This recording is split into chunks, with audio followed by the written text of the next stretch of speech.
Bonsoir et bienvenue dans la nouvelle édition en français sur MC-TV. Tout de suite les titres. Le parti SADI a tenu ce mercredi 5 décembre une conférence de presse. Il s'agissait pour eux de donner des informations concernant les activités du parti. Et puis la commission tripartite, ministère de la Communication, de la Sécurité et de la Maison de la Presse a organisé un atelier sur le dialogue entre les médias et les services de sécurité. Nous y reviendrons dans quelques instants. Merci de nous rejoindre dans la grande édition en français sur MC-TV. Commençons tout d'abord ce journal avec la page politique. Je l'annonçais tantôt, le parti politique SADI, entendé par la Solidarité africaine pour la démocratie et l'indépendance, a tenu ce mercredi 5 décembre 2018 une conférence de presse à la radio Kaira de Bamako. Une cérémonie présidée par le docteur Oumar Mariko. L'occasion pour les acteurs de ce parti de donner des informations concernant les activités de leur parti. Comme nous disent ici nos reporters Oumar Ba Traoré et Mamadou Diallo. La Solidarité africaine pour la démocratie et l'indépendance, SADI, est un parti politique malien créé en 1996. Cette conférence de presse organisée par le parti SADI portait sur plusieurs points, notamment les interpellations que le parti SADI a eu à faire durant ses mandats à l'Assemblée nationale depuis 2007. L'opposition du parti SADI à la prolongation du mandat des députés, le découpage territorial et divers. Dr Oumar Mariko, président du parti SADI, nous en dit plus. Ce matin, il était question pour nous, oui, il est question pour nous d'expliquer la signification politique de notre activité parlementaire, la signification politique de toutes ces interpellations qui ont été faites par nous depuis 2007, qui date notre entrée à l'Assemblée nationale, et qui s'est soldée par une douzaine d'interpellations orales, 5 interpellations écrites, et de 2013-2014 à maintenant, à peu près 13 interpellations réparties entre le président du parti, l'honorable Oumar Mariko, et le secrétaire chargé à la communication, l'honorable Amadou Arabadoumia, qui a été victime de la barbarie policière le 16 novembre, alors qu'on exerçait notre droit de rassemblement. Et toutes ces interpellations n'avaient qu'un seul objectif, éclairer le peuple malien, permettre une prise de conscience politique pour juger la politique nationale actuelle et poser la problématique de son changement effectif. Nous avions 2 attentes. La première attente, c'était d'améliorer les conditions socio-économiques des populations et d'améliorer la gouvernance. La deuxième chose, c'est de permettre la mobilisation populaire du peuple malien au sein de notre parti pour la prise effective du pouvoir et son exercice conformément à notre idéal, à notre objectif politique. Le parti SADI n'a pas voté pour la prorogation des mandats.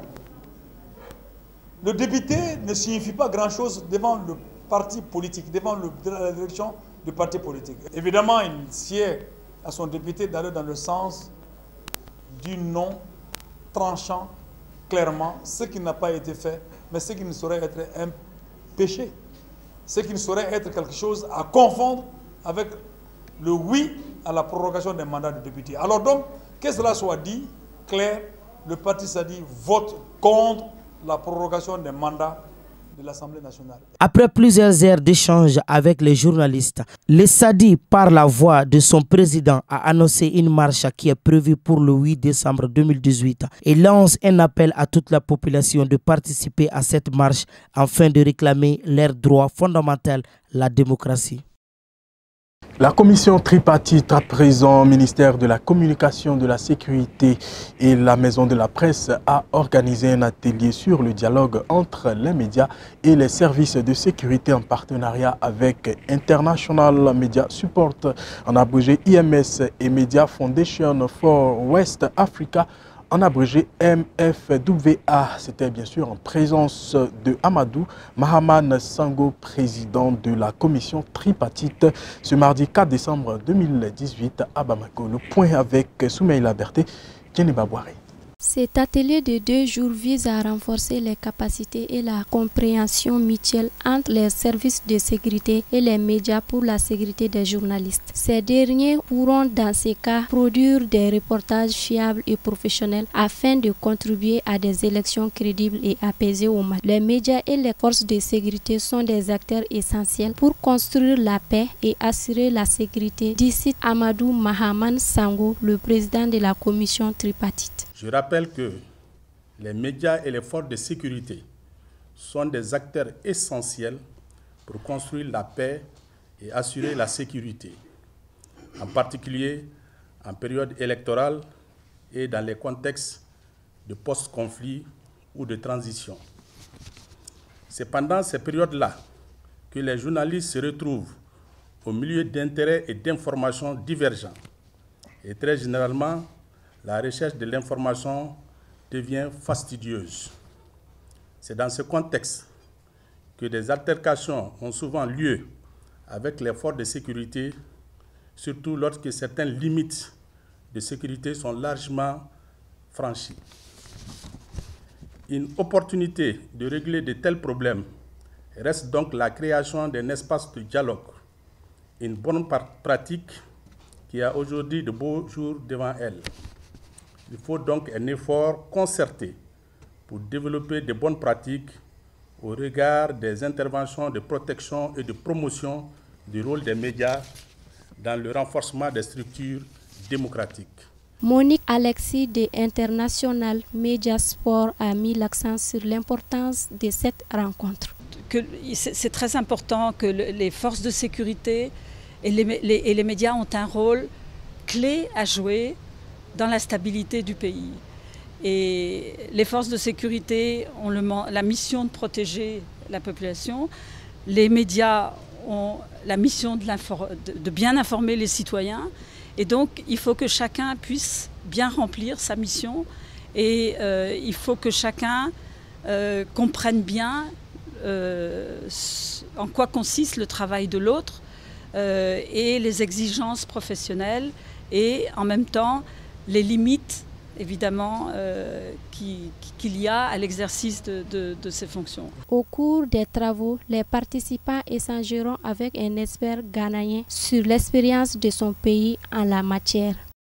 Autre sujet à présent, ce mardi 4 décembre 2018 s'est tenue à Bamako une session extraordinaire du district relative à la participation du Mali au sommet de Marrakech du 20 au 24 novembre passé. Cette session a permis de donner plus ample information sur le contenu du dit sommet.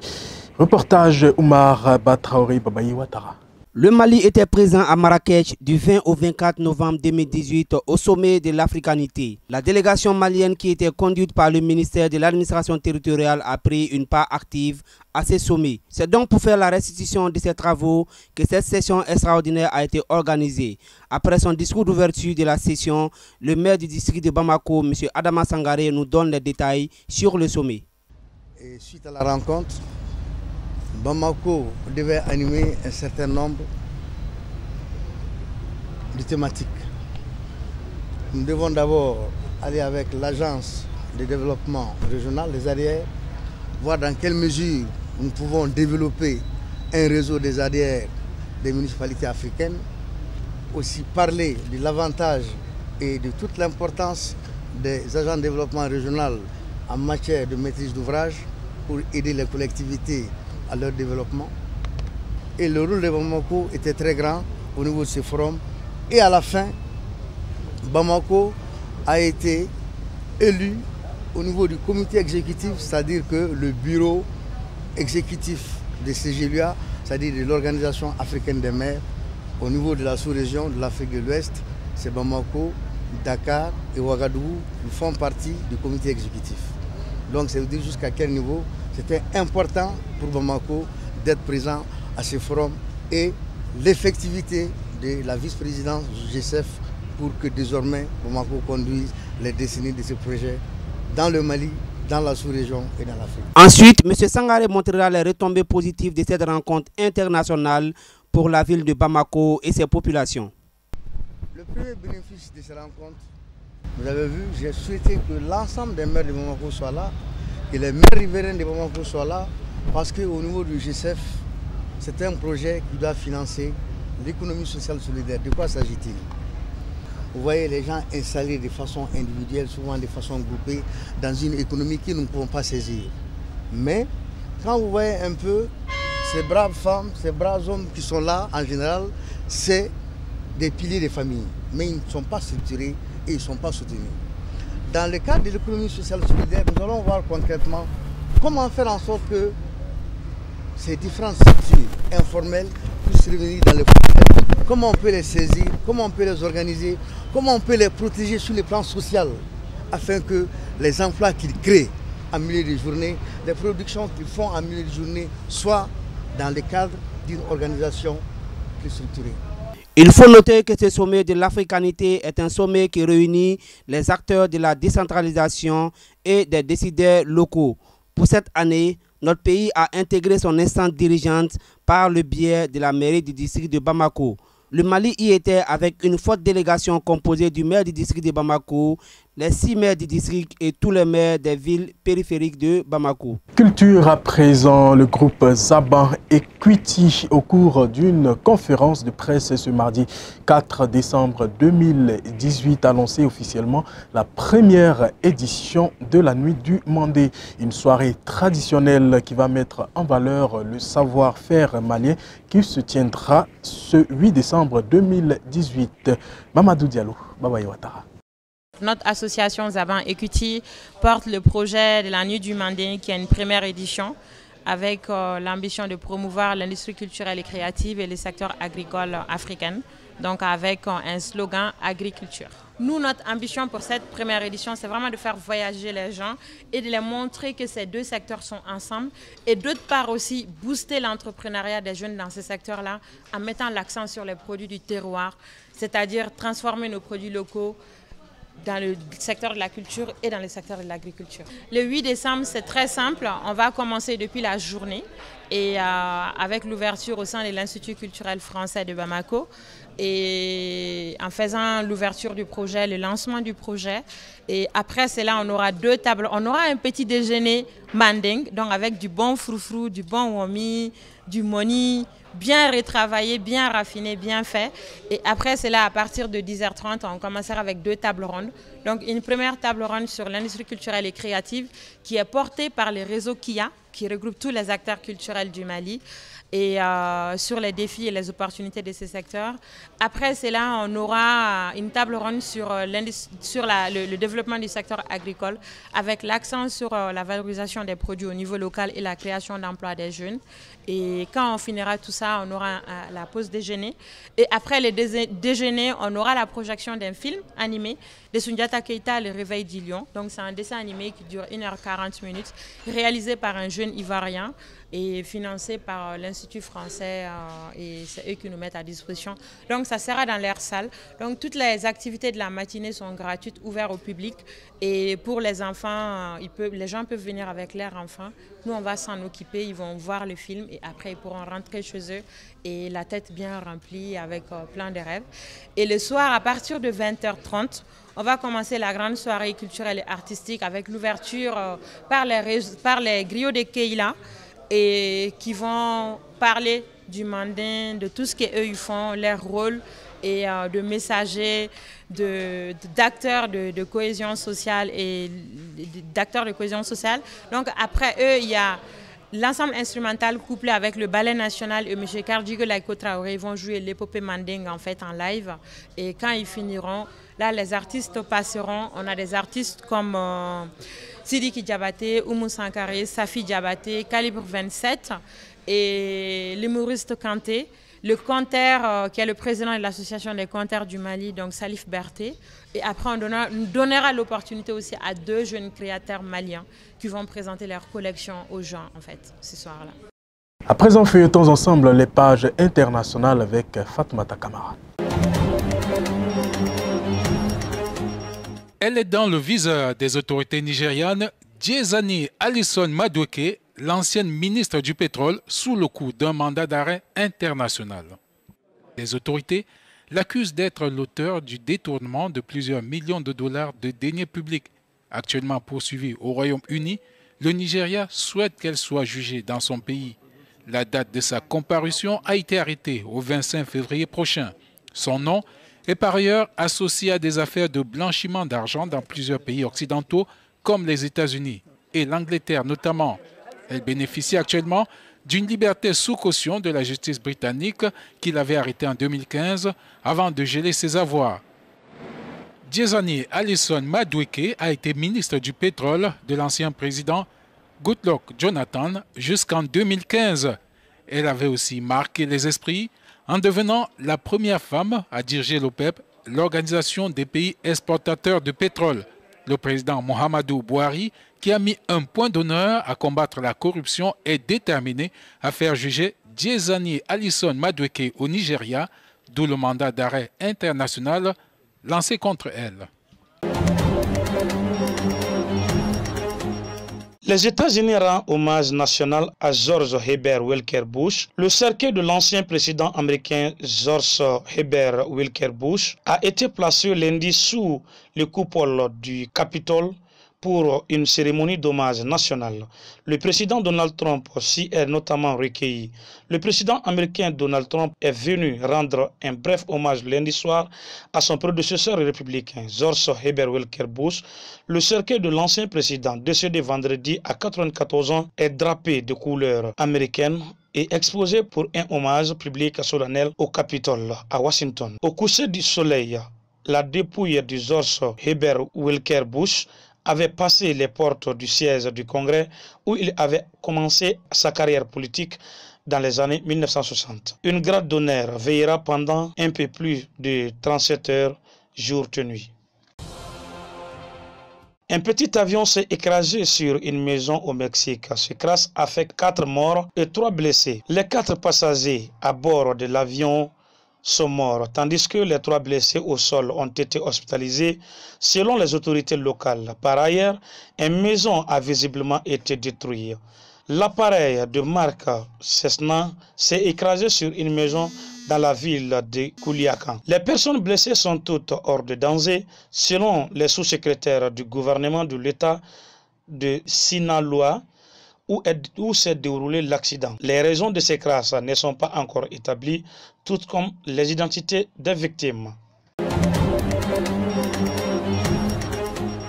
Terminons cette édition avec la page sport. L'aventure s'arrête là pour le Djoliba AC de Bamako, accroché à l'aller jouer au Sénégal, 0 but partout. La semaine dernière, les Rouges de Bamako ont été battus hier en fin d'après-midi par Génération Foot, 1-0 pour le compte du match retour du tour préliminaire de la Coupe de la Confédération. C'est la 3e fois que les Rouges de Bamako échouent à cette étape d'une compétition interclub de la CAF.